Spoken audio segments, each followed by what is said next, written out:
Hello again. This is video 3 in the series 1 of Tips for Coaches. And again, Angus McLEOD talking to you. So far I have made no differentiation between life coaching, executive coaching, performance coaching, any other sort of coaching. And that's deliberate because if we accept that coaching is about dealing with people's issues and about dealing with people's desires for the future, then it doesn't really matter what the area of that coaching is, the processes are likely to be pretty much the same, and that's, I think, true. But in this video, certainly we might need to look at that, because one of the things I want to look at is the setting the scene. Now, clearly setting the scene in a business setting or organisational setting with a council, let's say, or with an individual, perhaps coached in your home or an office for that purpose on a one-to-one basis without other people involved, are different things with different expectations. However, setting the scene in all of those contexts is pretty crucial, as is the setting of boundaries within that scene setting process.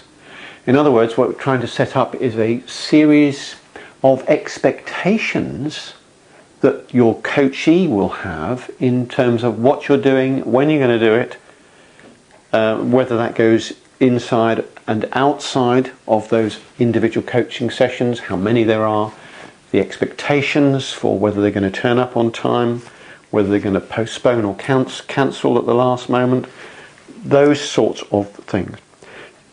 Set the scene.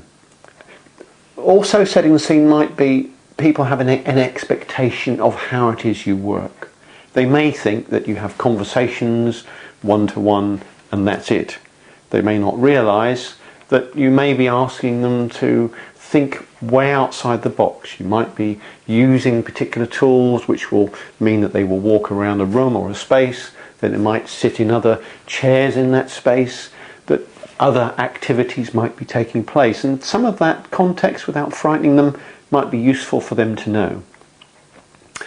The other thing useful about boundaries for them is they need to understand that if you're offering them something like extra exercises and work to do at home outside of the coaching sessions, that that's the norm right at the beginning before you've got started rather than later on. And why is that?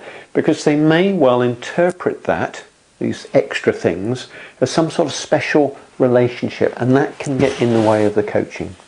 If they feel that there's a relating going on which is more than a I'm the coach, you're the coachee type of relationship, you may find that they come to you with part of a desire to please you, to tell you the things that you want. That's a collusion. It's a psychological trick that goes on, and it's one of the reasons, we'll talk about that later, why it's very useful to have what we call supervision. It's not really supervision, but conversations with another experienced individual who's got enough psychological background to understand those processes and to ask the right questions to prevent us from falling into those sorts of traps. So scene setting, boundary setting is important.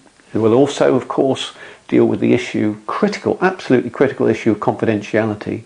And if you're talking about confidentiality, of course, what about notes? So you may have some notes. What's going to happen with those? Are they for them? Do you keep a copy? If you're going to keep a copy, for how long? How do you decide when those copies are going to be destroyed? How are they destroyed? Will there just be a whole bunch of files chucked into a recycling bin? Or are they going to be shredded or what? So those are things which will ideally set the scene and help as part of the rapport building and trust building, because trust will be very, very critical in anyone moving forward in your space with you. One of the other things that's critical to that coaching relationship is feedback. And feedback, of course, works both ways. So feedback's useful to us as coaches at the end of a session to say, well, if your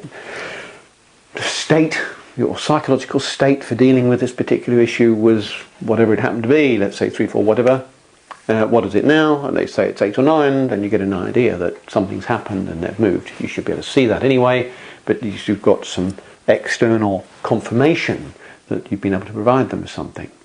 And if you're looking for feedback, try and make it specific feedback. Try and be very specific about the thing that you're looking for. You know, when I was challenging, did you feel that was too much? Had I gone too far? Or, usefully, could I have gone further than that? Could I have pushed you further? And how could I perhaps have achieved that?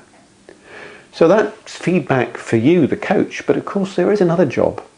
And that job can only happen when that trust has already built to a level where you can feedback. So you might see someone who, for example, when you first meet them, you know, the eyes go down, they don't look you in the eye, the head turns away, they've perhaps got a very weak handshake. Now they might not want to change those things, but they may not be aware of them. And in my experience, they're usually not aware of their handshake, whether it's dominating like this, or whether it's, you know, very sort of soft and weak, and they may not actually realise that when they don't make eye contact, that can have different interpretations for different people in different settings. So one of the great things that a coach can do, which other people around people do not do, is to provide them with feedback and then give them the potential, if they want, to move on. And of course, as coaches, we can help them do that too. Now, I did say at the beginning of this short video that I hadn't really made the differentiation between life coaching and all the others because it didn't seem important at the time. But now we've talked about life coaching, we've talked a little bit about performance coaching and executive coaching. There are slight differences. If you're only dealing with one person at a time in the life coaching setting, it's perfectly normal for people to refer to those as clients. If you're in counselling or psychotherapy, we talk about clients. In an organisational setting, the client is somebody else. The client is the organisation. It's the person who represents the organisation who gets you to come into the organisation to coach 1, 2 or 3 or more people. They're the client. And so we need another name for the person we're coaching. Now, traditionally that's been coachee. I haven't found a better name for that. The T-Grow people, if you've heard of the T-Grow model, use the word player. I'm not keen on that. I'm not saying it's right or wrong, but certainly in an organisational setting for me, the word player doesn't sound like, well, you know, I'm not a real manager here, I'm just playing at it. So it has a connotation. It's not the connotation that is meant by the people who are using it, but it is a connotation. It is a semantic interpretation of that, which is perhaps not a positive one. Coachee, of course, it's a diminutive of coach, got that double E at the end. Not good because it tends to suggest the individual is one down. So it's very important that isn't the case. We're equals in that setting, just that I'm coming in as a coach with some experience. I hope to ask some questions. I hope to challenge you in order to help you with your thinking, with your commitment, with your understanding, with your motivation, with your successes. So we need to make sure that our language supports that and what we do supports that, and perhaps not worry too much about the word coachee. And if anybody comes up with a better word, please let me know. Thanks for listening.